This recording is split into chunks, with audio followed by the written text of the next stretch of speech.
Welcome to the Knights of Descent podcast, episode 1. I am John, your host, and this is R.A.T.S. Hello. Hello. So I think for this first episode, in the future I'd like to do some book reviews, talk about some political philosophy and other such things. But for this first episode, I think it would just be nice to get some introductions. So, R.A.T.S., maybe you could tell us a bit about yourself. So, I'm R.A.T.S. I'm kind of a... If I describe myself, I'm kind of a Nietzschean pagan. I read Nietzsche when I was probably 14, 15 years old, and it's had a strong impact on my worldview. And then I've been kind of slowly reading through some of the Germanic pagan classics, like the Eddas, Beowulf, stuff like that. And I'm also reading through other Germanic philosophy, like Spengler and Schopenhauer, and of course Nietzsche. And these people are obviously kind of a anti-Christian point of view, and they've had a strong impact on my viewpoint of Christianity. However, I am going to church, a Catholic church, with John over here, and I like aspects of it, but I would say 90% of the time I'm still pretty skeptical, and I'm kind of in flux.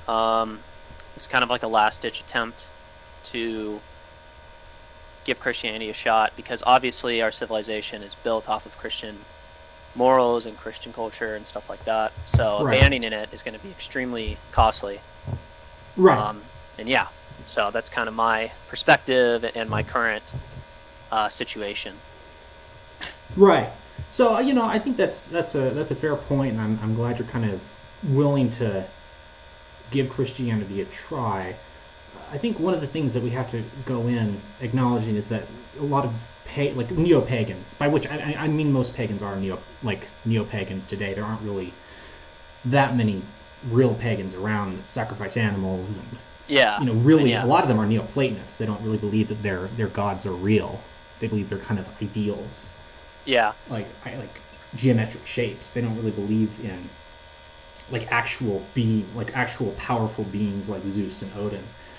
But I think a lot of pagans today really hold Christianity to a very unfair standard. Yeah, I would strongly agree. Like, I've been on pagan Twitter a bit, and it's pretty ridiculous, to be honest. It's very like Christianity's always been subverted. It's like a 2,000-year-old conspiracy from a certain group of people. These narratives, which are just kind of nonsensical. I don't hold these. My problems with Christianity are more just metaphysical and theological in general, not like cultural. Like, just because the tribe of Israel is the offshoot point of Christianity, that doesn't really matter.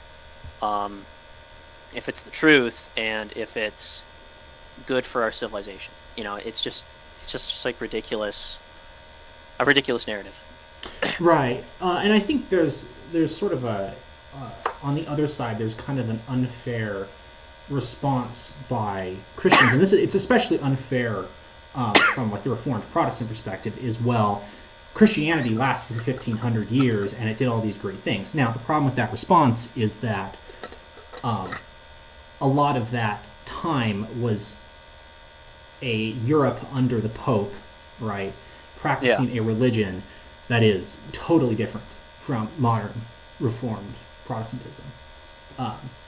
If you read about, Saint Dominic and the Battle of Lepanto, you could say Christianity saved the West at the Battle of Lepanto, but it wasn't Reformed Christianity. It was literally like Spanish Catholicism. Right, it was Marian devotion. That's the origin of the Rosary, and I don't think there's a single Reformed Protestant in the United States that would ever engage in that kind of behavior. Right? They don't believe in hyperdulia. Well, they think it's idolatry. Well, so it's not fair. It's not fair to say, well, Christianity, did all these great things, and also that's my Christianity, because in most cases in the United States, that's just not true. It was a fundamentally different religion at that time. Well, to be frank, I mean, this is a meme, but like, Protestantism quite clearly was the start of the decline. Well, I mean, we'll get to that. I'm not actually entirely convinced that that's true, but I understand why like you think that. maybe it could have been set in the right direction, but Yeah. I think it was quite unlikely that it would Right. have. But yeah, sorry, continue. Well, no, I think that's something that we're going to get into in the stream, and I hope to kind of look through some of the literature on this because there's in the last I'd say 10 years because right back in the like 80s and 90s there were the sort of Gary North kind of strong arm Calvinists, very right wing types, and the right back in the day was largely dominated by a sort of Reformed Protestant Christianity. However, over the past 15, 20 years, there's a whole new kind of neo-reactionary literature. Ironically, that is mostly not written by Catholics, but it is very pro-Catholic. For example, there was the publishing of Murray Rothbard's book, The Progressive Era, which is a very anti-Protestant book. It regards, some of the things he says are just, very, he regards Protestantism as basically being like this liberal time bomb that's going to go off at any time, and eventually, and he says it did in like the mid 1800s. It did, right? And of course, after him, you have Curtis Yarvin, better known as Mencius Moldbug, who writes extensively, and not without good sources. I mean, he's a lot of his inspiration is Ultramontanist, Bertrand de Juvenel, Eric von Kuhnelt-Leyden, and of course Papa, who's also not Catholic, but it's a very pro-Catholic view of history, right? And as is Spengler, who's become very popular in this kind of sphere, who's also less anti-Catholic than he is anti-Protestant, and he is very anti-Protestant. He calls it the grandmother of Bolshevism, something like that. I haven't heard of that, but right. So anyway, that being said, I think in this stream I'd like to kind of go through some of those narratives and possibly deconstruct them a little bit. How does that sound? The kind of Catholic versus Protestant narratives? Yeah, a little bit. I think I'd like to get into that a little bit and look at some of the historical evidence as to which kind of is the source of decline. Yeah, I mean that sounds great. Okay, now I believe you had some questions kind of to get us started about Christianity in general that kind of start conversation. Okay, I guess I can just list these off once at a time, and we'll just tackle each one. Okay, I guess I'm going to kind of take a pagan, kind of a classic pagan or neo-pagan critique of modern Christianity is kind of the Christian nationalist dilemma of, can a Christian defend his race against non-European Christians? So, I mean, obviously an example would be like a white American Catholic. Can he justify not taking in 80 million Hispanic Catholic migrants? And I think more importantly even is Europe, because Europe is facing two things. I mean, obviously, a lot of people already consider Europe to be a post-Christian society. Indeed. And Indeed. Yes, exactly. And second off, Europe, geographically speaking, is bordered by Africa, which has 600 million Christians in its inside itself, and I would say hundreds of millions of them would love to come to Europe and settle down. And how can a Catholic nationalist justify this, especially in the sense of like the Czech Republic, for example, which is one of the most atheistic countries in the world. I looked online a couple days ago before this, and about I think 18% of the population or 12% was Christian, and vast majority are just complete atheists. And how would a Catholic like Czech nationalist, how would he say, listen, like sub-Saharan African Christians, you cannot come into my country and, demographically displace the native population, even though we're atheists. Right. And you'd be Christianizing the Czech Republic.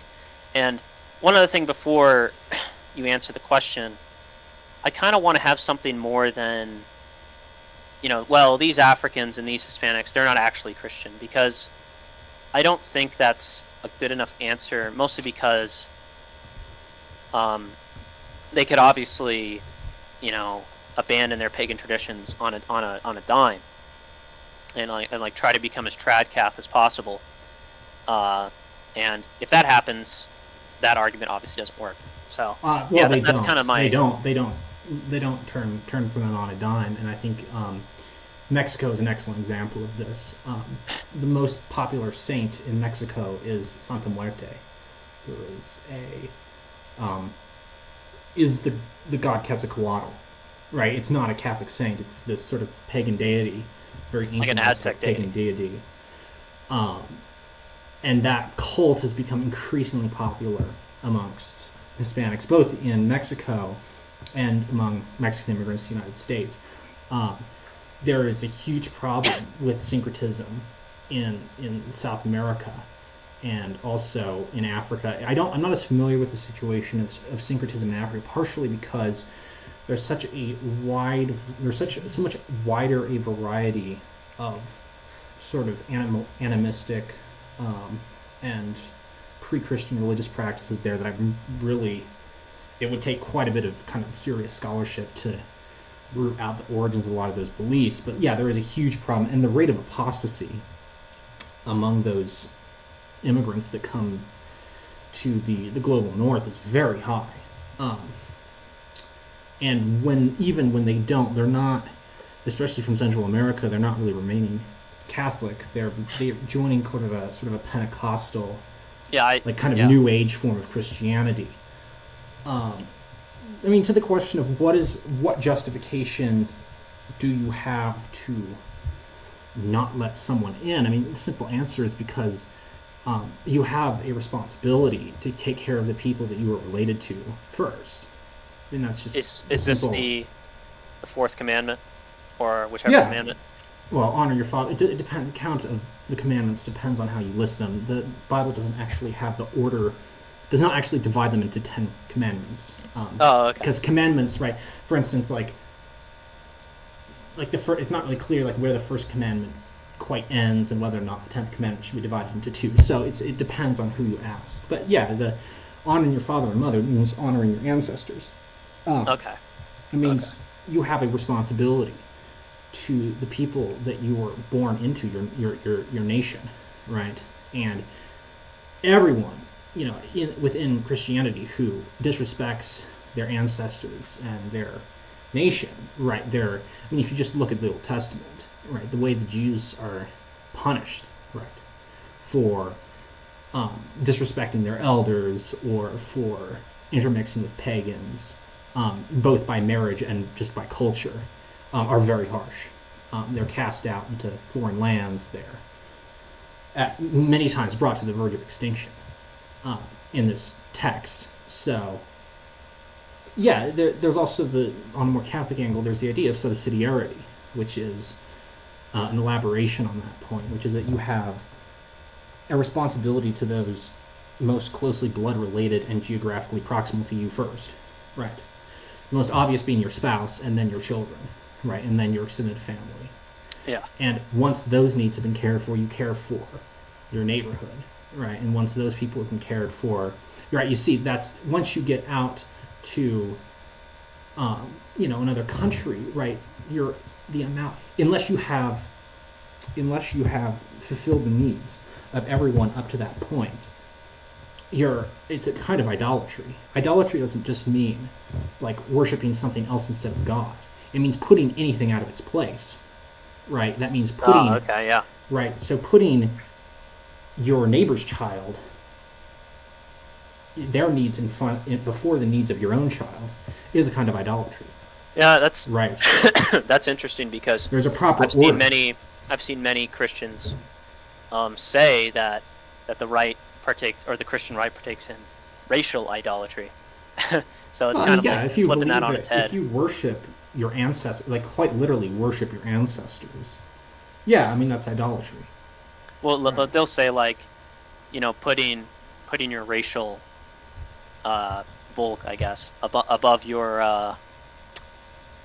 above like sub-Saharan African Christians is Okay. wrong, and that's racial Right, idolatry. but that's right. But we have to go back to the principle here. The principle is that the needs of the people most close to you have to be filled, and if you have people of your own race and nation who are geographically close to you who are not Christian, then you have an obligation to share the gospel with them, right? Before you care for the physical needs of people who are a continent away, right? The simple fact that it's a question of foreign Christians versus domestic pagans means that you've already lost the plot, right? It means you've already failed. Now, of course, no one is able to do this perfectly, but it means you've already failed in your duty to care for those most close to you. Does that make sense? Can you repeat the first part? Sorry. Right. So my point is that the idea of there being sort of foreign Christians must come before domestic pagans misses the Oh, point okay, yeah, entirely. yeah. The fact No, that there are I didn't hear that domestic first part. pagans means that you have failed in your duty to bring them the gospel because they are your kin. Right. Yeah, You have an that makes obligation sense. to fulfill to bring them into the church before you care for the physical needs of foreigners.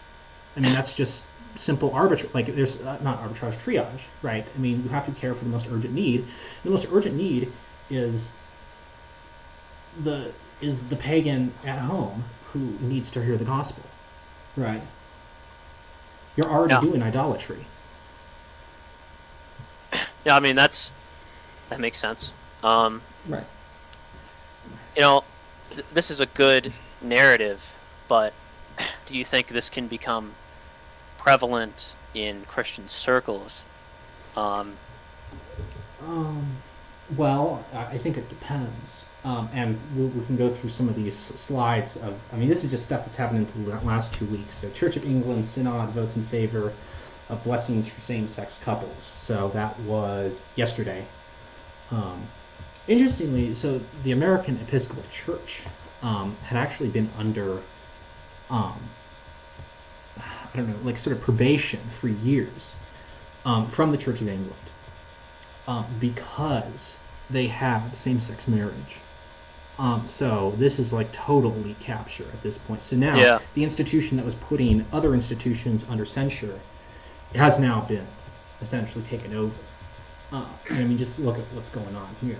I mean, I yeah, can't and say this is anything, kind of but the problem, right? I mean, Christianity can clearly have this good, like racially affirming narrative, but if the bishops and the pope and the pastors are against it, it's not going to get far. right, So right. It's elite capture. I mean, the behavior of an institution can most accurately be explained by understanding that it's controlled by a cabal of its enemies. So yeah, I yeah, mean, I yeah, mean, this is real stuff, and I won't deny that these are real problems. Just going through these, but we'll get to this slide later. But I don't anyway, even know what that slide is. oh, we'll go through it. Looks kind It's of quite based, interesting. honestly. This might be a 2 hour stream if we get into it. Yeah, But is on the ground, yes, you have to be involved. Actually, this does correlate to this slide. We'll read through it in a second. But yes, you have to be involved. The future belongs to those who show up, right? The vast majority of local elections are won by like a few thousand votes at most, right?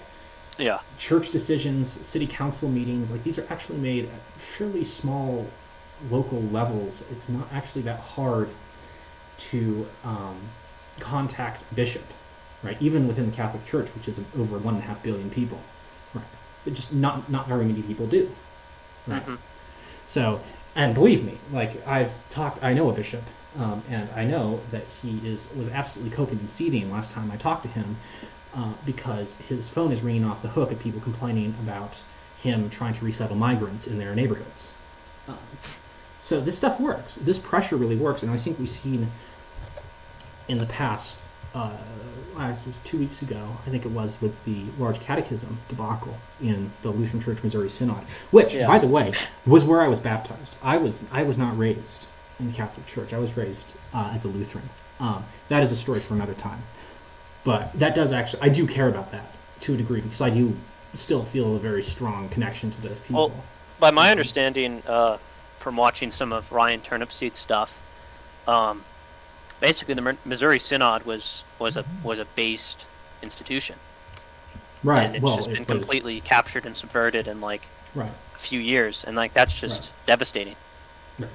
And I think it goes to the point that the left works with subversion, and then the right sort of works with sudden like spasms of violence, not literal violence in this case. Yeah, like in Roblox. Seriously, like yes, like in Minecraft. No, seriously, during the Seminex scandal, that's exactly what happened. Like there was a slow degradation of Concordia and the other institutions, and all of a sudden the president just came in and just kicked everyone out in a radical form of elite replacement that created modern ELCA.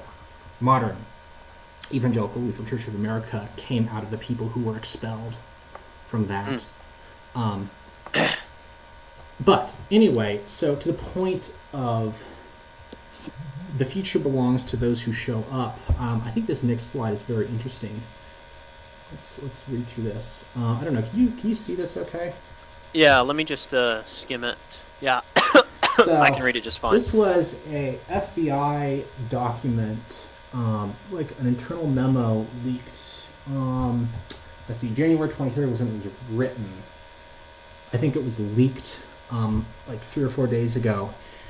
Talking about, so this is the Richmond office of the FBI is assessing the increasingly observed interest of anti-white dog whistle, yada, yada, yada, into radical traditionalist Catholic ideology, right? And this almost presents new opportunities for threat mitigation through the exploration of new avenues, yada, yada, yada.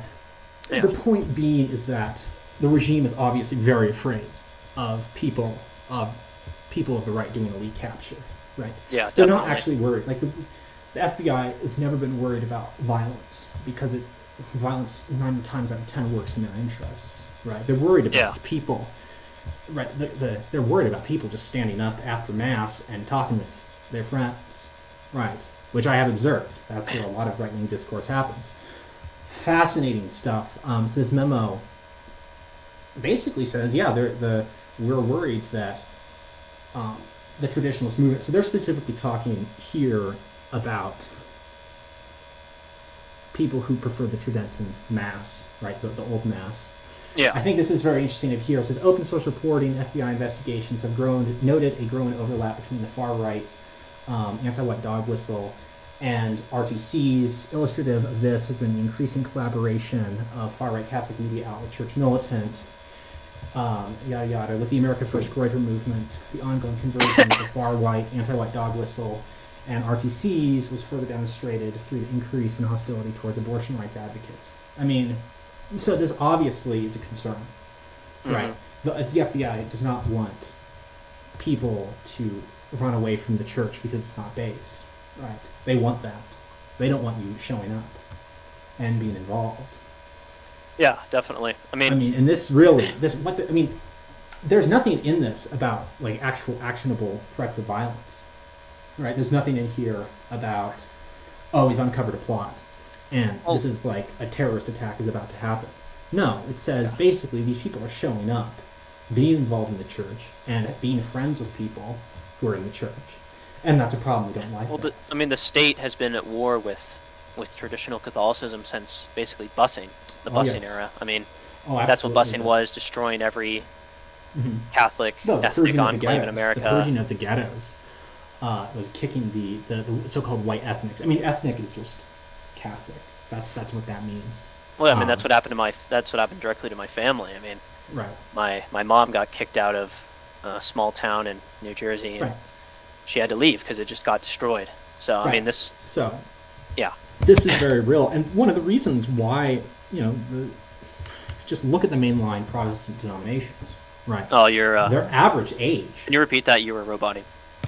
oops, I said just look at the demographics of the mainline Protestant denominations. Right, the mean age is like in late 50s, early 60s. Right, there's no young people there because they all run away. And if you run away, you give up an institution. That's the simple reality of the fact. Right. Yeah. 3 or 4 people, right? You know, in my home parish, you know, there's not that many young people. Right, there's not that many people. Right, but there's like 5 or 6, and they're all very right wing. Right, extremely right wing. So, yeah, I think this is like the problem is that if you run away from this, it doesn't get better; it just gets worse, right? And we've seen that with the LCMS, right? You can run away, right, but like you can't hide, right? Eventually, it's going to come to you too. Yeah, Right. I mean, yeah, I think it's quite obvious if the Roman Catholic Church gets back on its feet, you know, we have a parallel institution to the gay, or Right. to the American system. Empire, yeah, I mean, I'd like to call it something else, but yeah, I know. let's not do Let's that. stay like nice and Greer pill. Yeah, yeah. No, But so go ahead. but it's just a tough sell, you know. I mean, the FBI is worried, but you know, the FBI is worried about everything.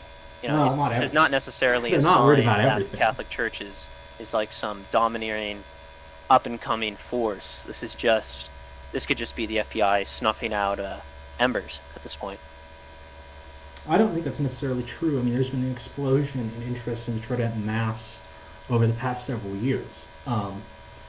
Ironically, coming out of a movement, I mean, the America First movement, right, which really never really promoted that all that much, was never really pro TLM, but a lot of the guys came out of that into the Catholic Church, and there's been a huge upswing of interest. I mean, the reason, were you familiar with Traditionis Custodes? Did you kind of see that happen? No. So in 2021, the Pope published a document called Traditionis Custodes, which is ironically translates to Defender of Tradition, which banned the Trident Mass in most cases.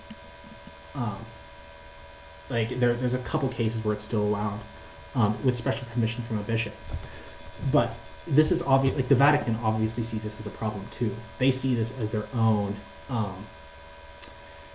They see this as a takeover, right? And you can see like on there's a lot of this stuff on the internet, right? Like there's a I can't remember what his name is, Father something Schneider. He's sort of this like e-priest, and he's constantly talking about like, you know, disavowing like pagans, right, and race idolaters. It's like, why is he doing this? Like, why are there people who even waste time? It's like, okay, like let's be honest with ourselves. Like, neo-pagans are a tiny percentage of the United States. Right? Yeah, like They're a I'd tiny say there's percentage probably of the right wing. They're a tiny probably like percentage of the right wing. 100,000 neo-pagans in the United States. Right. And like in So Europe, there's maybe why is 300,000. there all this fuss about it? It's not because like neo-pagans are a legitimate threat. It's because he doesn't want them in his church. He doesn't want them. He probably wants them at some neo-pagan asatru gathering or something, or Odinist ritual, right? He doesn't want them in his church, right? I mean, yeah. I mean, if a pagan becomes a Christian, it's a very useful thing to have. Right. So. Okay.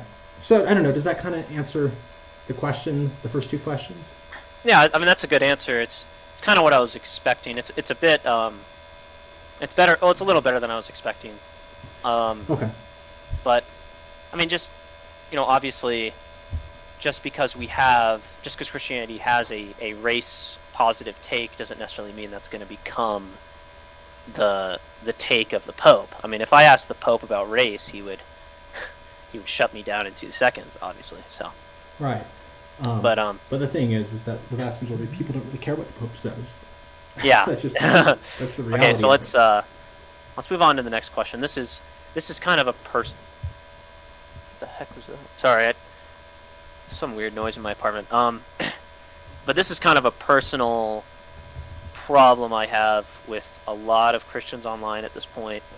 Is I know this is kind of like memey, but like life denial versus life affirmation in Christianity. So Okay. let me just read the full thing. You know, can we bend Christian metaphysics toward a more life affirming direction? If so, can this interpretation of Christianity become dominant above life denying metaphysics? And basically, what I'm asking is, how can we have a Christian, a Catholic system that like mimics like the Crusades or the Battle of Lepanto or this kind of like spirit, right? Right. Instead of what I see, where I showed you that Discord guy who said that Yes, I did see once that. once you know of the afterlife, life itself is not is worthless, and like that's Right. insane. So Like for that's just everyone at completely. home, the context of that is that there was a person on the internet who was, I believe, a former occultist, wasn't he? Yeah, he Uh, he was a former kind of, yeah, just general occultist. Yeah, who was talking about, once you know of of eternal life, once you know of the afterlife, right? What is even important about living? yeah. Um, And the basically, I problem mean, is the it's only just thing not keeping him from killing himself is God's command not to. You know. right. But why does God command you not to? It's because it's Yeah, that's a destruction of good the point. body. It's a violation of the sacred body that you've been given.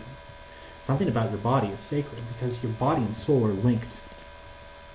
That is that is the promise of resurrection, right? That is what is so different between, say, the Greek pagans, who believed that the spirits sort of wandered after death, right? Even if they were happy or enlightened, right? They wandered after death. Like at most, it was like, what was it? Archimedes, who believed that they inhabited the bodies of birds, right? But the idea of a resurrection at the end of time is fundamental to Christianity, and it's fundamentally unique because it says that the body is something good. Now, um, within Orthodoxy and Roman Catholicism, certain Gnostic elements do exist, right? There are certain beliefs about the body, um, that are popular in those circles that I don't actually think are necessarily all that bad. But the point being is that there is not Christianity, if anything, has in general, a more sacred view of the body. Now, that's unfortunately not true as much anymore, um, especially in the modern era. That's just kind of been forgotten. But historically, no, it was not. Christianity was not life denying. If anything, it was quite. It was life affirming and affirming of not only the soul but of the spirit, of the physical body as being an integral part of the person. Right, the time in between death, when your soul and body are ripped apart, to the time of your resurrection, right at the end of days, is a loss. Right, you lose something of yourself when you lose your body. Right, you are imperfect. Right, you are not. Perfection does not come until the final resurrection. Right. Hmm. That's important. That's a very important part of Christianity. Right. And generally, it's believed that those in hell are resurrected for their greater torment, and those in heaven for their greater edification and glorification. Um, I think the way this life denial stuff goes in a lot of pagan critiques is that it's sort of um, a hatred of Christian sexual morality. Now, I don't think you're really of that mind. I'm not like a Baptist. Like I'm very Right. Okay. traditional. Um, like I take a very like Christian point of view on sexual Right. ethics. I mean, to be frank, like a lot of pagans did too. Uh, Yes. Yeah, absolutely. I mean, like you a read. vast majority of them did at the time. But yes, I mean, like I'm not like a Baptist. Like impregnate as many women as possible. Like nonsense. Like just Right. I mean, idiotic. pagans didn't behave that way in antiquity. We have genetic evidence that they didn't. We have genetic evidence that shows that monogamy was prevalent in Northern Europe, and in fact, in most of Europe, long Well, I before mean, Christianity. monogamy It was. is just an Indo-European Yes. institution. It's Yes, it not is. even Christian or pagan. It's from that racial group. But yeah. Correct. Yeah, it's why Europeans have eye color, have so many eye color variations. Is because monogamy allows for those kinds of recessive genes to be expressed. Mm. Um, so, yeah, that's good to hear that. So, in particular, is there anything that you within the Christian metaphysical system you would describe as life denying that needs to be addressed? Well, obviously the tendency to just direct your entire life towards heaven itself and just giving up. This is a kind of a common problem. And I'm not necessarily saying that Christianity forces this upon people, but it is an interpretation that can exist. Well, I mean, in scholastic philosophy, the giving up on life is the result of two extremes, right? Those being the sin of despair and the sin of presumption, right? So if the sin of despair is the belief that you could do nothing, right? You can do nothing now to save yourself. You are too far gone, and you should just wait for hell. And the sin of presumption is that you are so good and so holy that you need to do nothing now except wait for heaven. Those were both considered the most severe sins. Yes, and that is life-affirming Christianity. That's yes. I mean, it's heresy. I mean, the belief that you just wait for death is just heresy. It's Gnostic, and Gnostic in the worst. Can you repeat that? You roboted again. Just repeat that. I said it's Gnostic in the worst kind of way. Now, to be fair, Gnostic, like pagan, is a pejorative. It means bad Christian, a person who's a heretic. There were people who called themselves Gnostics, but today that category, encompasses everyone from like sex cultists to extreme ascetics who lived in caves. So I don't want to be too like unfair to Gnosticism, but I believe, the just waiting for death. I witnessed that in the LCMS when I was there as a child, and it's heretical. It's a denial that your body and soul are linked, right? That they are part of your hypostasis, right? That you are a hypostasis of body and soul created in the Imago Dei. By the way, the Imago Dei does not mean that you look like God. Okay. It means that you are in hypostasis, right? Your body and soul are in hypostasis. So just like Christ's divine nature and human nature are in hypostasis, right? It means that you have eternity within you, right? You are not annihilated upon death like an animal. You have something that lasts into eternity, like God. It does not mean that your body just looks exactly like God, or that Jesus was a stunning, brave brown woman or something. And I think that's something to keep in mind, is that the abuse of the Imago Dei is rampant today in sort of rhetorical scenarios, especially in the sort of internet Christian sphere. Okay. So you established kind of a life-affirming Christian point of view, and I already assumed this existed, obviously, because if you just look at Christian history, there's no way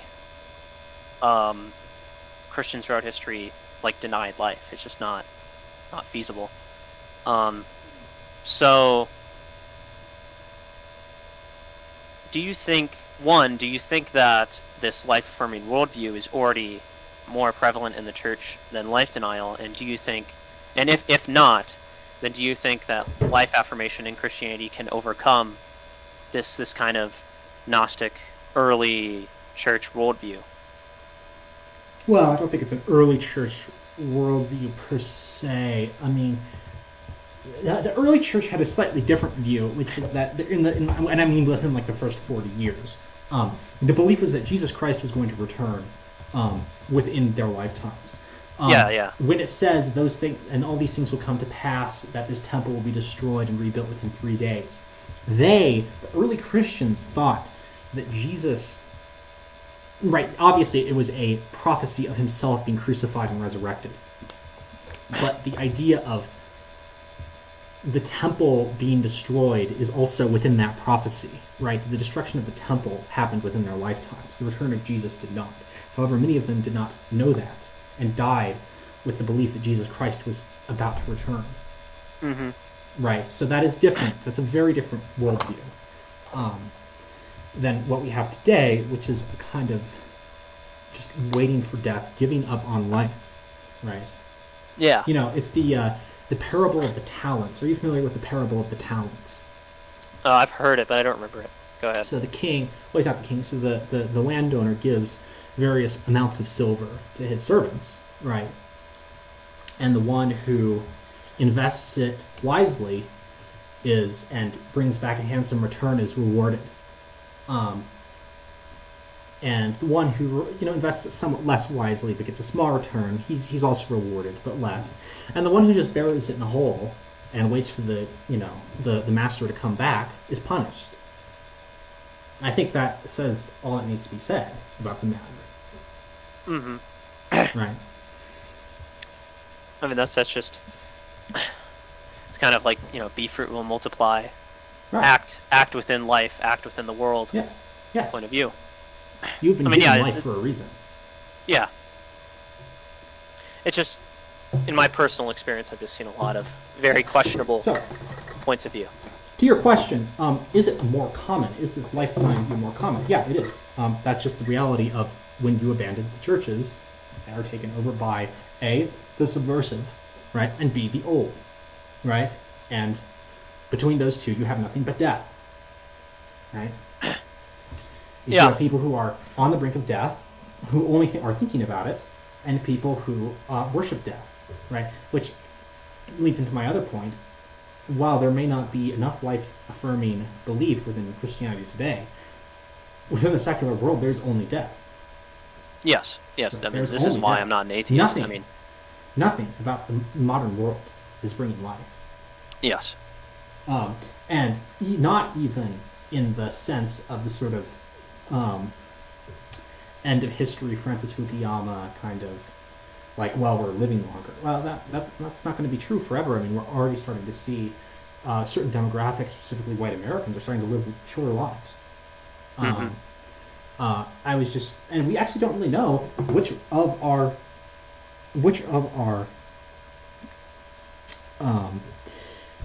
modern inventions have brought about our extended lifespan. That is still unknown. That is still the decline in infant mortality is still largely unexplained. That's a topic for another video. But yeah, I think there has to be nothing out in the outside world seems to be giving any life at all. All right. Do we want to move on to the next question? Yeah, sure. Okay. This is kind of this isn't really a pagan thing. It's just a common discussion topic. How will Christianity deal with its theological divisions? Can Lutherans, Catholic, Orthos, and others ally together and ignore their history of conflict? I mean, obviously, Right. we see a lot of, in my opinion, completely wasteful debating over, picking at straws while, Western civilization continues to collapse. I mean, obviously, people like Jay Dyer, who, I like some of Jay Dyer's content, but I do think... I love Jay Dyer. I love Jay Dyer. The Romans are in Prelist, and they don't understand... they've not read St. Cyril of Alexandria. I mean, like, Jay Dyer is... I don't know if he's helped more than he's hurt, to be frank, with all this arguing about, irrelevant metaphysics. I mean, metaphysics aren't irrelevant, but, like, picking at straws while the West collapses does not seem productive. So, well, I think we should kind of go through this sort of denomination by denomination. So in the case, I mean, let's start with Orthodoxy, because I think that's the one that's kind of the hardest to really give an answer for. As far as Orthodoxy goes, I think the thing is the kind of Orthodoxy that Jay Dyer promotes is very westernized. It's a very westernized form of Orthodoxy, and I am not sure what will happen there. I see with that movement of sort of new Orthodox converts probably something similar to the moral majority or the, what were they called, the restless reformed back in the day, or even the modern like Campus Crusade types. I'm not sure how long that trend is going to last. I don't know what. Yeah, I mean, I just want to bring this up. I have kind of a personal anecdote. I have a friend online who used to be kind of an ortho bro. Like, he was seriously orthodox. Like, he probably read dozens of fathers. He's like a theological genius, and to be frank, he left the church because it was too strict. It was just like way too. Right. It was absurd. Like, it was not. Well, every day has its own. It wasn't Christ-like at all. Like, well, every day has its own like list of rules of what you can eat and what you cannot eat, and whether you can, make love to your wife or whether you have to wear certain clothing. No, it's like, yes, it's probably stricter than the Pharisaic law of the first century Judaism. Yeah, I mean, it's just insane. completely, it's completely delusional. I mean, it just seems ridiculous. Right. I think Orthodoxy has already had a pretty substantial and widely not known influence on Western Christianity. I mean, theosis and similar concepts are actually fairly popular. I think the reason why they are is because they sound kind of Eastern and mystical, right? The idea of ascending eternally towards godhood through theosis is a kind of Eastern idea. And I think Westerners find it kind of appealing and mystical because it's different from what they grew up with. Whether or not Orthodoxy will be I don't think it will be a serious political force in the future. It may be the case that some kind of future minority will be Orthodox, and that minority will exert disproportionate influence over politics and culture. I just can't really speculate on that. I don't really think there is a possibility of Orthodoxy sort of convalescing or merging with other branches of Christianity into full communion, simply because Orthodoxy does not have a set dogmatic theology that's written in a book somewhere that you can go read and you can debate. It's mystical. It's spread out over a wide swath of often somewhat contradictory or completely contradictory sources. It itself is tied down by geopolitical concerns that are far beyond its control between Greece and the Ecumenical Patriarch, which are pawns of the U.S. State Department. And Kirill and Rokor and the Russians, who are under the thumb of Putin. There's just a problem there that I don't see being resolved in the near future. Well, this is what I like about Catholicism is, I mean, I think Nietzsche said this, or it might have been Spengler. It was either Nietzsche or Spengler, but it was, Catholicism gave the European spirit a goal, and it was highly organized around that goal, and it was extremely hierarchical, and you basically like Europe of like 1400 was like this giant Catholic bloc, Yes. and it was an empire, and it had a surprising amount of freedom. The amount of freedom people had to move, like it was almost like the European Union, what the European Union wanted to be. It was essentially this like cosmopolitan European superstate with very lax law. It had very lax laws about travel. You could move in between the city-states and within the countries. The kings were very sort of reasonable. Most of the wars were fought by mercenaries. There was rarely conscription. And it produced things like for example the Crusades. I mean, if you actually like Crusader history is insane. I mean it's a miracle that ever culminated. And the Islamic world, to be frank, never really produced the same thing. With fatwas. Like fatwas are vaguely similar. But and they were also conscript soldiers. Yeah. Right. Whereas most crusade, at least in the first and second crusade, were mostly volunteers, if I'm not mistaken. Yeah, they were all volunteers from around Europe, and they came together basically to save the Byzantine Empire, which actually was against arguably was against the political interests of Catholic Europe, but they did it because Christ was their goal, and that's kind of a valuable aspect of Catholicism. Right. So kind of going through next, right? Like, so what about Catholicism? Can it merge with? Can it try to achieve communion with another branch? With Orthodoxy, I think the answer is just no. So what about Lutheranism? We'll get there in a second. So okay. The reason why it can't merge with Orthodoxy is because I think there was plenty of will on the Greek side of Orthodoxy, I'm sure, and within the more liberal elements in Rome to have full communion.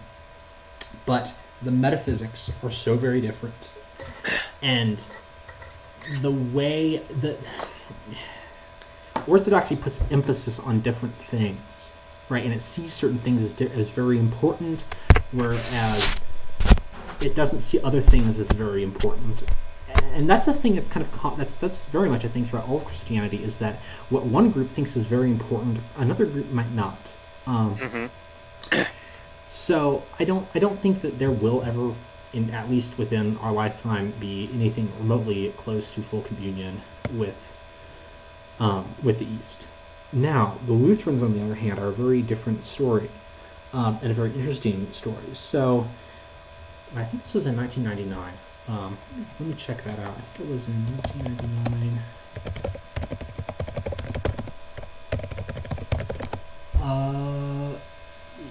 Yeah, so 1999 was the joint statement on justification between the Roman Catholic Church and this World Lutheran Federation. Now, of course, the LCMS is not in that. ELCA is, and that federation is very liberal. However, Rome kind of tied itself in that agreement to a very sort of quasi-Lutheran view of justification. And I think there actually may be, ironically, if liberal elements win within Rome, which they very possibly will, and within the wider Lutheran community, that there will be full communion with members of the Lutheran Federation and Rome within the next 40 or so years. Is this like Jay Dyer's global religion thing? I don't think it's a global... So, the reason why I think this is possible, not necessarily desirable, is because... So, I have a very, kind of minority view of Catholicism. I subscribe to pardon. I don't think that material sufficiency is at all defensible, right? So I don't know if you're familiar with the distinction between the two. No, I'm not. Okay, so at the Council of Trent, which was this response to Luther and Calvin. Yeah, I've heard of that, yeah. There was basically two schools of thought as to how Rome should respond to the claims that Scripture is the inerrant source of faith, and the objective norma normans, right, the norming norm, the objective standard to which all traditions and all hierarchies should be held to. On one hand, there was the belief in material sufficiency, which is that all doctrines of the Roman Catholic Church are implicit within Holy Scripture. Now, the Council of Trent expanded the canon of Holy Scripture somewhat from what had been popular before into the modern Catholic canon, which is somewhat longer, and includes books that were not within the original Jewish canon.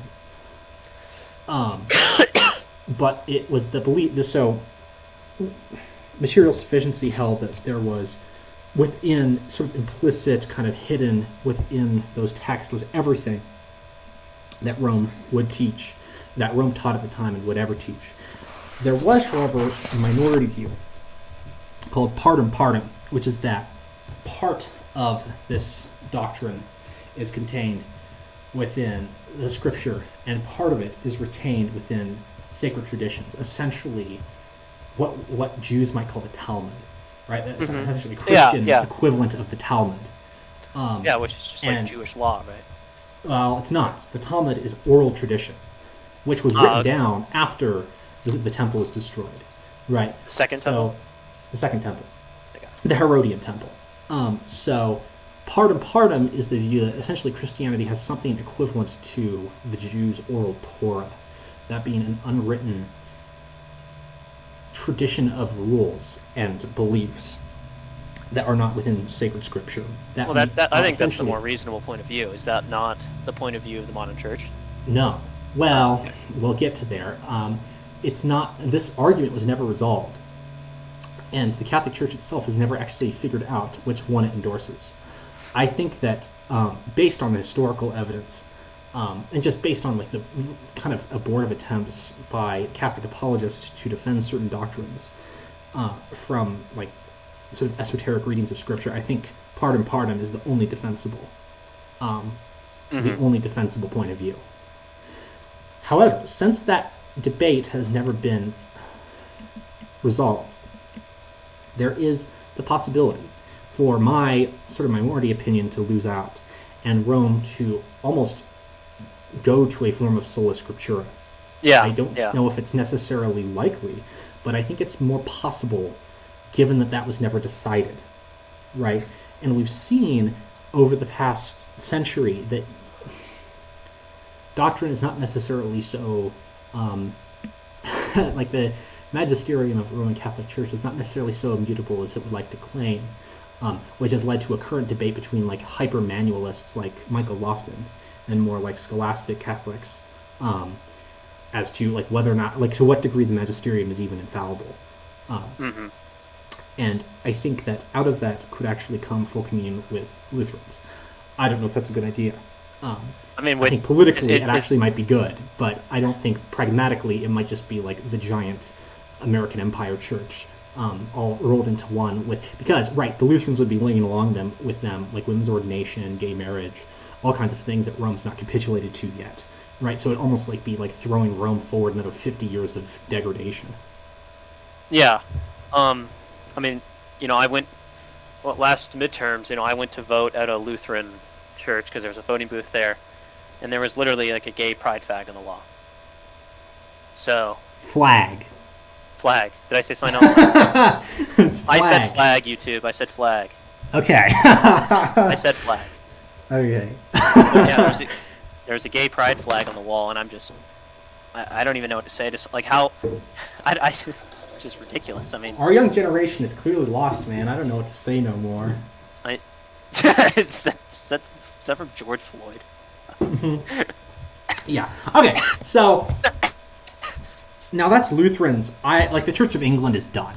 There's GAFCON, which is the more conservative branch off. I have no idea. I don't know GAFCON well enough to know whether or not it will survive, whether the ACNA, which is like the American branch of that, will survive. You're roboting. Okay. Am I back? We're back? Oh, you're roboting. John. Hold on, can you hear me? You're back. Oh, we're back? We're back. Okay. So I was saying about... Oh, yeah, so Anglicans, the Church of England, I think is... Uh-oh. Are we back? It's so over. Turn off your... Hold on. Down or whatever. Just... Okay, are we back? Hello? No. Oh, wait, he's gone. Now I get to indoctrinate you guys on paganism. All right, now he's back. Okay, can you hear me? Speak, John. Good. 1, 2, 3, 4, 5. Hello? I'm trying to, Can you hear me now? No, you're still pretty bad. Okay. It's better. Okay, can you say what you're going to say about England? Okay, so the Church of England, PIC related, I think it's done. However, its more conservative counterpart, GAFCON, may have a future. I don't really know. Oh, no. Come on. This is terrible. Uh-oh. Decline and fall of the audio quality.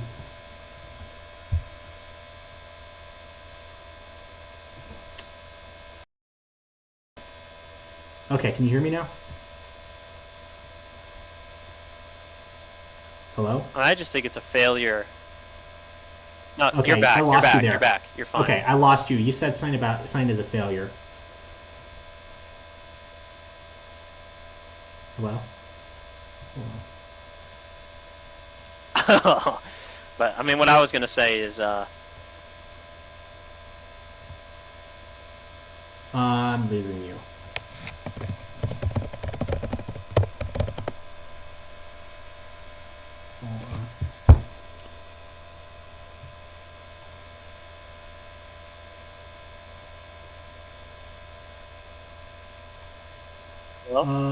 Okay. Are you... I just crashed. That was pretty funny. Okay, can you hear me now? Yeah, I can hear you. So, okay, let's go all the way back. So I was talking about GAFCON, And I don't really know.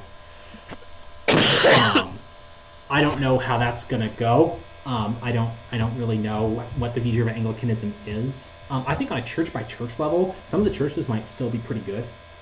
I imagine if you go to like rural England, I'm sure if you go to an England church, it's probably not the worst thing in the world. But right. Actually, in Africa, like GAFCON and stuff, they seem to be pretty strong. So I think in some of those countries, it may still.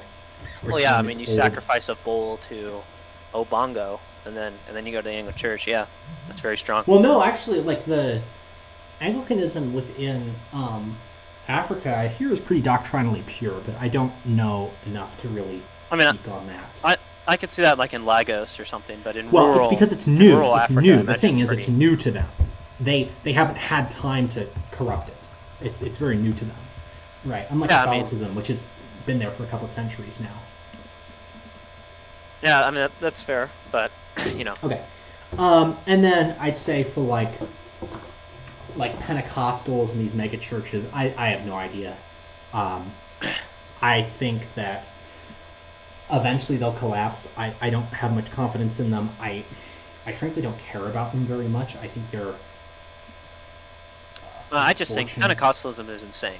I mean, it's just ridiculous nonsense. Well, even like the kind of soft Pentecostalism of like Hillsong, I think those, unless they really get their act together theologically and have just a great, sort of this great awakening of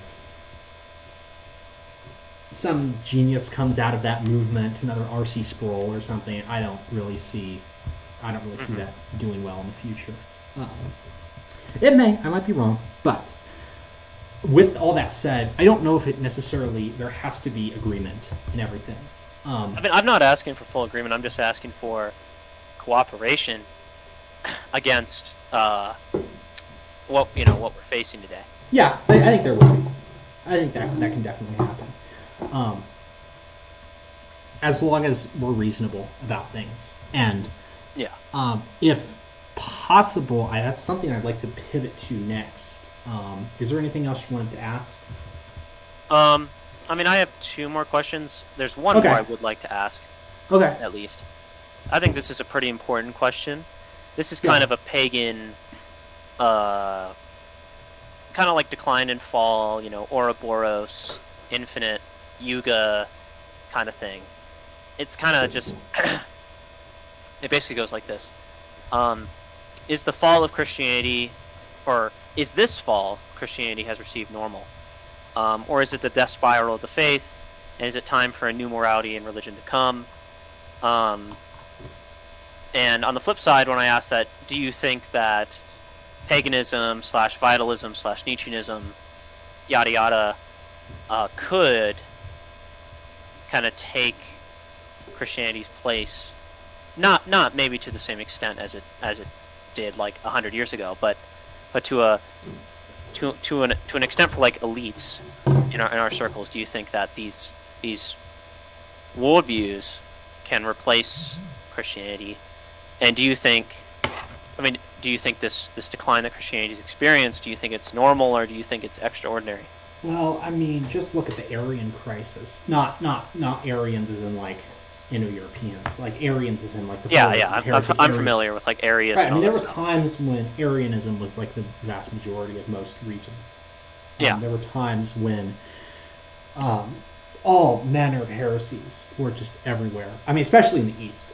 That's funny is that like one of the reasons why Rome became like this sort of seat of power in Christianity, one was of course the obvious political angle, but one of the reasons why it became so respected and the Pope was seen as so respectable is that like Rome actually most of the time maintained reasonable like theological consistency and orthodoxy, whereas the East which is constantly plagued by heresy. But like, would you say that, like, let's say Arianism had triumphed over classical, like, what is it, Chalcedonian Christianity or whatever it's called? Do you think that would have destroyed Christianity's prospects, like, realistically? Yeah, I do, and I think the same thing with like Nestorianism. We can see. I mean, there were churches that didn't assent to the councils. and they just died. They just kind of died. And I mean, like Copts and like Oriental Orthodox, like they still exist. These groups still exist. They're just tiny, and they have not had an influence on civilization for the most part. They've been Yeah, but like I mean, the Aryan branch, the Aryan system, like that could have been like all of Europe. yeah, it could have been. And But you it don't wasn't. think that could have organized into just another church? Because I mean, like the Well, decline I mean, like the decline of modern Christianity is not like a new form of Christianity is taking over. I mean, obviously, I think it is. progressivism No, I think has it, like I think it is. I think it is a new form of Christianity that is taking. well, like over. I'm not denying that like modern modern ideologies and metaphysics are branch offs of Christianity, but like my point is like these offshoots are much less. You need to have much less effort to be in these offshoots, and like it's not really like an actual religion. Like you don't not to the same level as like Catholicism or even Arianism. Like I mean, Arians still went to church every Sunday and did all these things, right? Oh, they really believed it. Um, And I mean, to be frank, I don't think the elites believe. I think a lot of elites do not believe in this progressive religion. no, I don't think Bill Gates is a progressive. In reality, that's an interesting question. I don't know. I don't think there is really a comparable decline in Christian history because like modernism is very different. And we'll get to, this actually will be a nice segue into the next like topic that I want to spend the second hour on. But historically, Rome sort of was like Kirby, the video game character Kirby. Yeah. It sort of like ate things and kind of took on their characteristics, but kind of stayed. I mean, Kirby. yeah, that's what it did with paganism, basically. Right. But as we'll get into in a bit, as you get into like the 1500s, all the way to the modern era, it started eating things that were more and more toxic to itself and to that when it took on those characteristics to things around it. And I don't know how that kind of process could be reversed because it's not just Rome, right? It's not just the sort of openness to baptizing pagan ideas that Rome has, because obviously, like the Church of England claims to be like theologically reformed and pure and orthodox, but it has, this. Yeah. Right now, so I don't know. I really don't know how all of this stuff can be purified out, and I don't know if it's necessarily something systemic.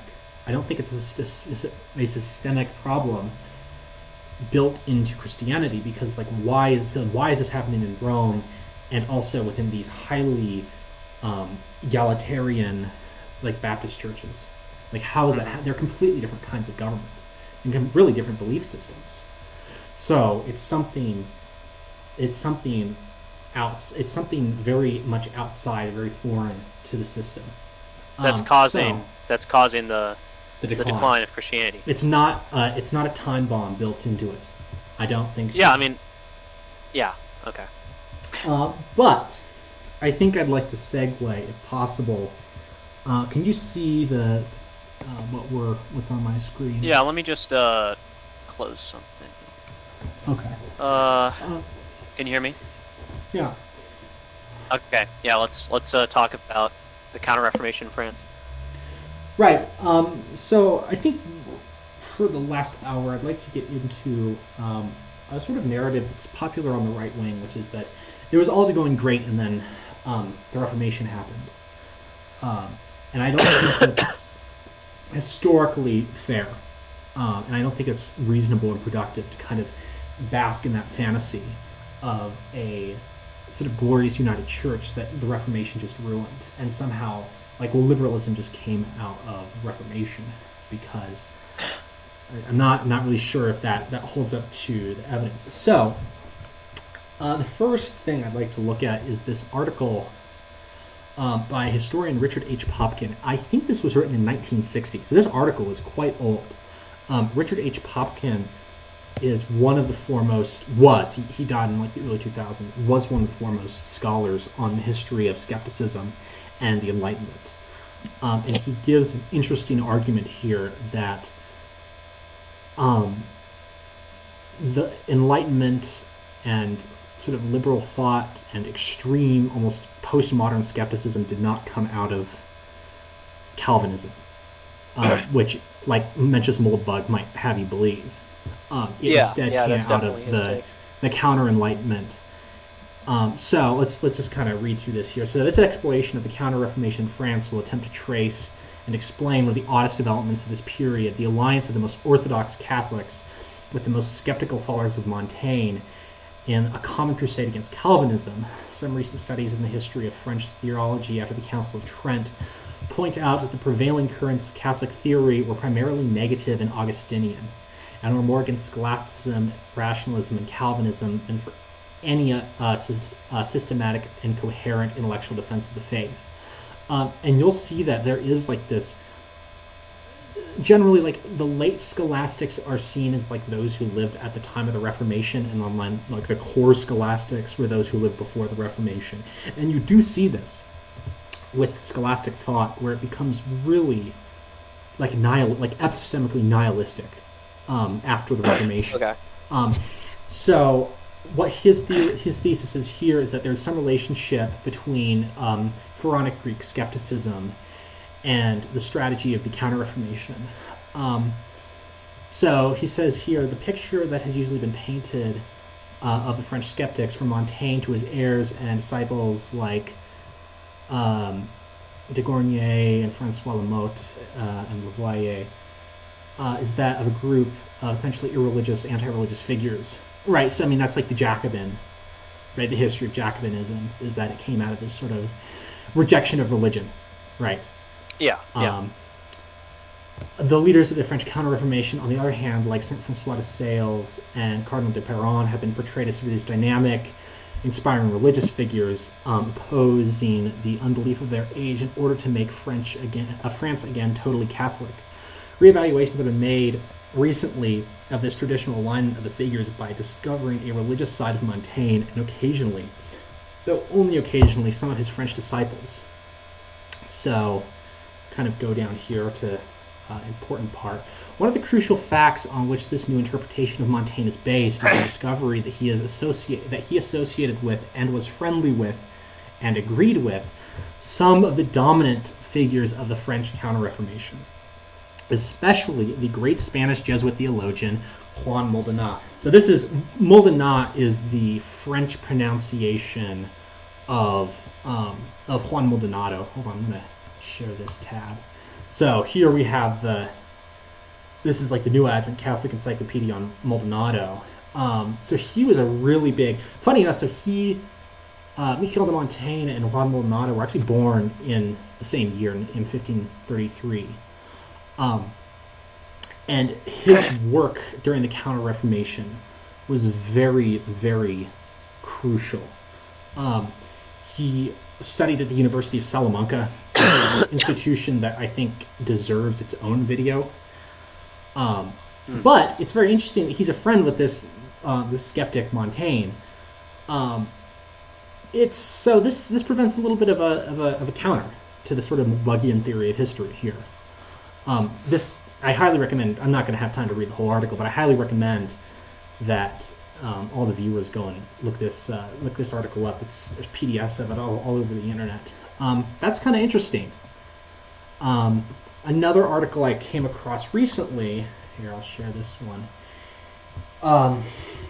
was Skepticism, Criticism, and the Making of the Catholic Enlightenment. So this is talking about the really 2 generations later of Jean Hardouin, the Jesuit, and his historical criticism, because that view of history that he had is very exists in Catholicism today. It is an extreme skepticism of text and of historical writings.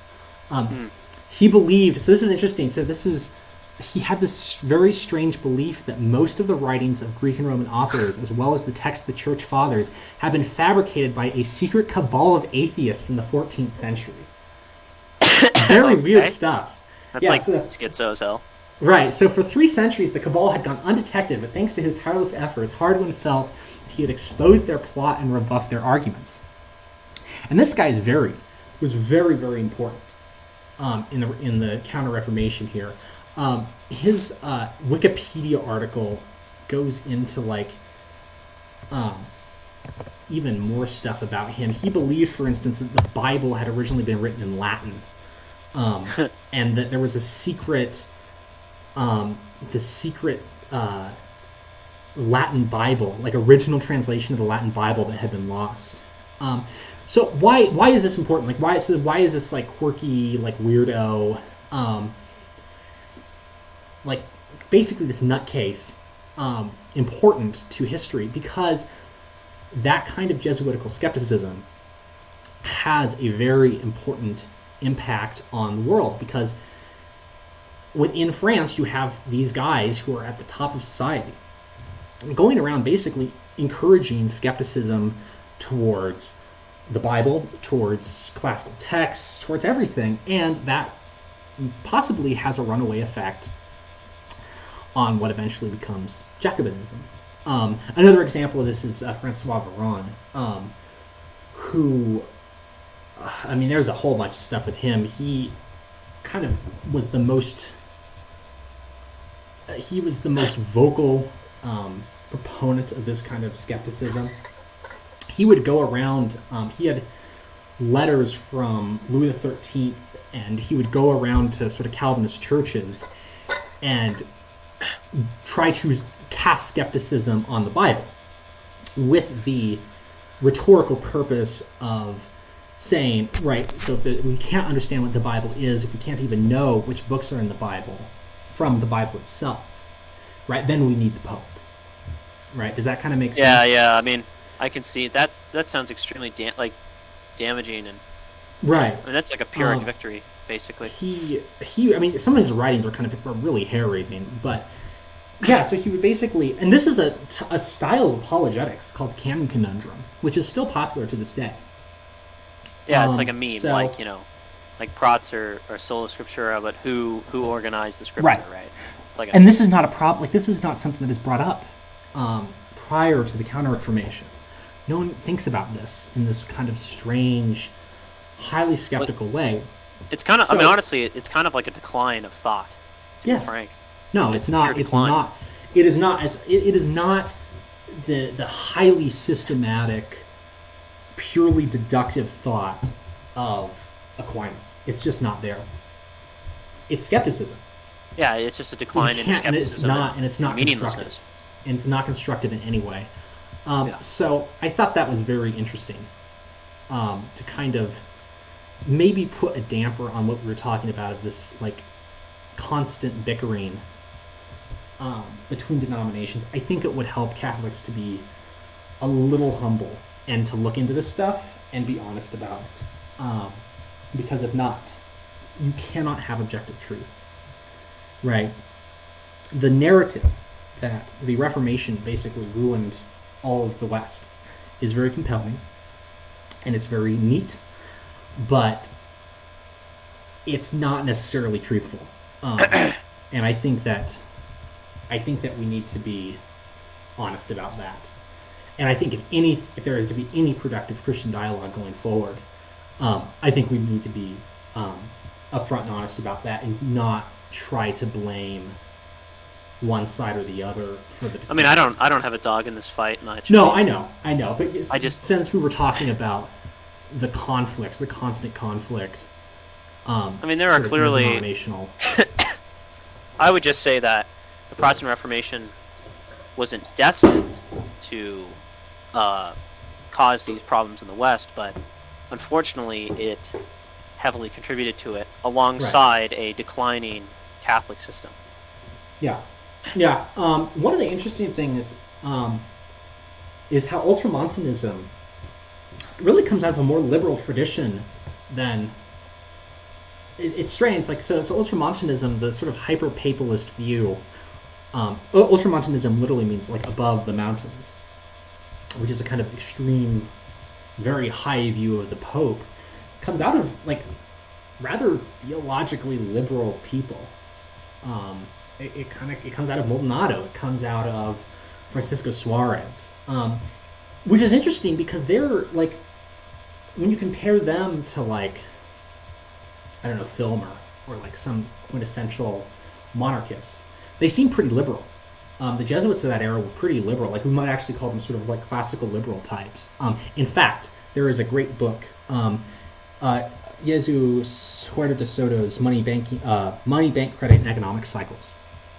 Hints at this. That's that massive. You've seen it. It's the massive economics book I have on my desk. Yeah. Kind of hints at this, but anyway, I just thought that was interesting. No, I do think that's interesting. I mean, I've heard these narratives before. Yeah, and I understand. Look, I understand Michael Jones. I understand Mencius Moldbug, but I think we need to be a little more sophisticated in our historical analysis when we're trying to build these big meta narratives. And this is not even going into Newman.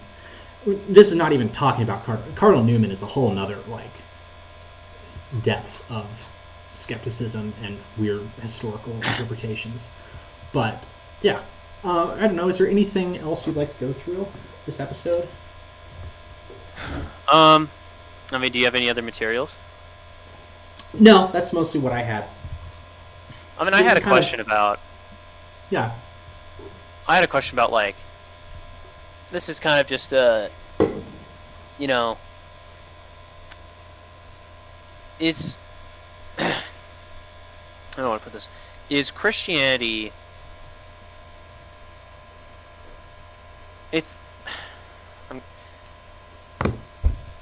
is there any way we could have organization outside of Christianity?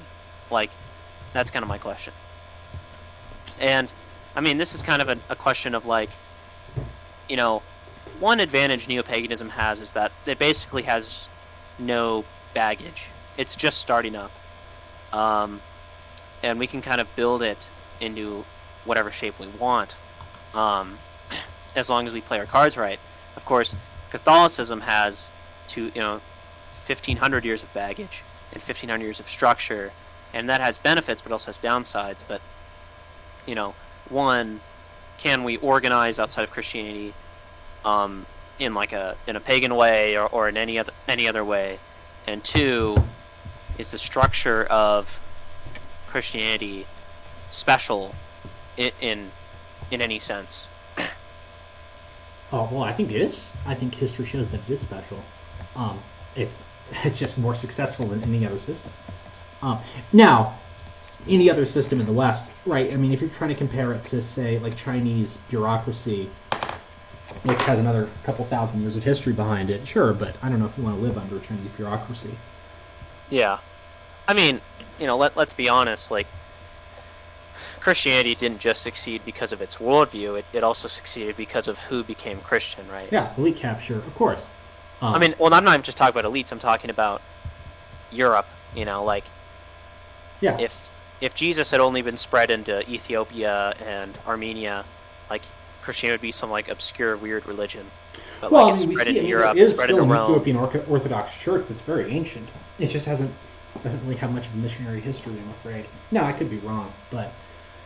Well, I mean, my point being, like, Christianity, it took over Europe. It has a missionary spirit. That was to its benefit. It has a missionary spirit, and it gelled well with European society. Yeah.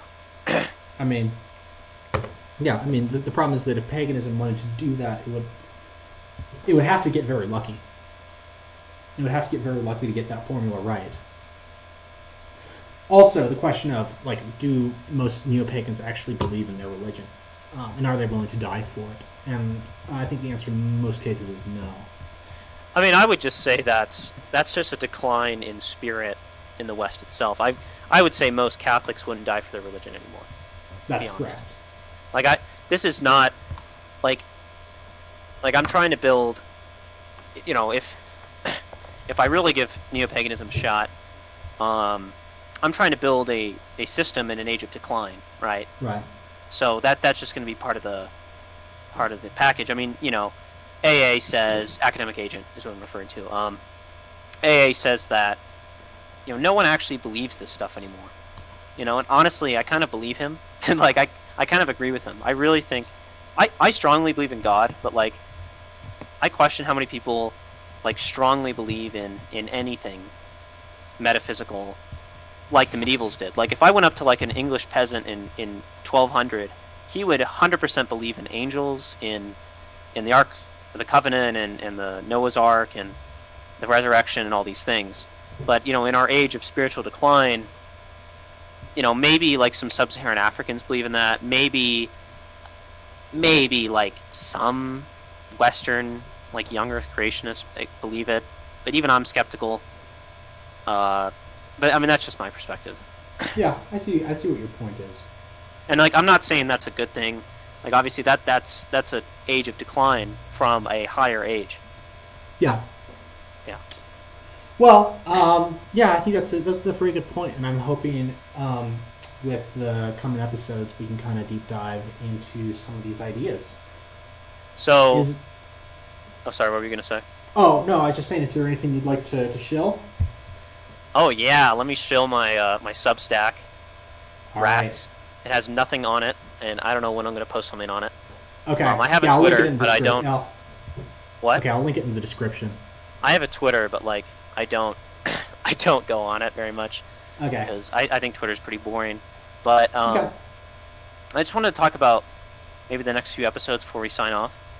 Yeah, so I was hoping that we could do a couple book reviews on various topics. I'd like to do an episode on the undefiled Luther's Large Catechism, because I think it's a fascinating document. And I think getting your perspective on that as a pagan would be very interesting. I'd like to look into the work of Gary North, specifically his views on, like, he was a young Earth creationist, and I'm very interested to see kind of what his beliefs were and how they panned out. I don't know, do you have any books that you'd like to review in the coming weeks? I mean, I'd like to talk about the, the Imperium Press Poetic Edda. I've been digging through this for the past couple months. I'm about half done. I'm a slow reader. I haven't been reading consistently since I was like 17. I took a long ass break, so we could discuss this. I would just love to talk about the stories, and I'd love to talk about kind of some common Christian critiques of Asatru primary sources where they say that they're all Christian or they've all been Christianized heavily. I'd like to kind of discuss that and get kind of a better position, because there is some truth in that. Some of the stories, like, what is this one? I believe it's Loki's Sena, which is basically the story of not Loki's Sena. Here we go. Thermoskeitha, which is the story of how Thor got his hammer. That does have some Christian elements, and it's kind of undeniable. There's also the story of Thor fishing up the snake that's going to kill him. That story has parallels to another Christian story, but a lot of these kind of Eddic tales are clearly pagan. I really like to talk about that. And then I'd also like to do an episode about weightlifting and diet. Yeah. Just kind of like, I've been thinking about like a kind of dissonant right workout program, dissonant right dietary program, and just discussing this, because I think it's important for us to be in shape, because I know it's kind of memey to say, but we kind of are a counter elite up and coming, or we're at least adjacent to counter elites, and we should look the part. I think we should not be obese. We should be able to do pull-ups. We should be able to, bench our body weight, run 3 miles. We should be in shape. We should be eating good. I do think that we need to avoid the, like, obsession diets that are on Twitter, like no carbs at all, no, like, absolutely no seed oils. Like, obviously I don't think seed oils are good for you, but like this like obsession about certain diets. It's kind of like a weird American fad thing that's always existed in America, and I think we should definitely be skeptical of that. I mean, I think we should remember that like our ancestors, you know, the Europeans conquered the world on bread, right? And mare's milk. Yeah, and mare's milk, berry based. Milk. But yeah, I mean, I'd like to do an episode on Imperium Press Poetica, maybe some weightlifting and dietary stuff. Okay. And yeah, so we'll get that produced. All right. Well, I think that about wraps it up. Thank you. At exactly 1 hour and 30 minutes. Perfect. Yeah. Thank you for tuning in to the Knights of Descent show. We'll be back hopefully next week. Next Friday, I'm hoping. All right. I'll see you then.